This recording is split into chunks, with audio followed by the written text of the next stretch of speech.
Welcome to Chillin' 101. We hope this video helps.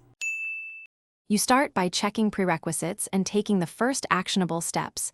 Confirm your database type and choose how the front end will talk to it.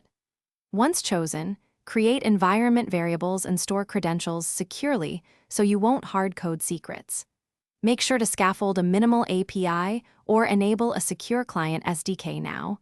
This prevents rework. You should also initialize a simple test record so you can verify connectivity immediately and avoid debugging later. You now implement the middle steps that make requests reliable and safe. Create API endpoints or GraphQL resolvers and wire them to database queries with parameterized statements to prevent injection. Once done, add input validation and map database rows to clear DTOs so the front end receives predictable shapes.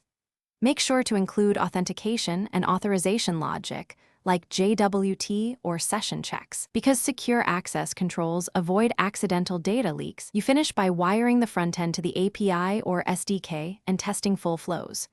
Use fetch or Axios with proper headers, parse responses into state, and reflect loading and error states in the UI so users aren't confused. Once done, implement retries and exponential backoff for transient failures and consider optimistic updates for fast UX. If things go wrong, inspect network requests, CORS policies, server logs, and credential scopes to pinpoint the failure quickly. Thanks for watching. Consider subscribing if we helped you.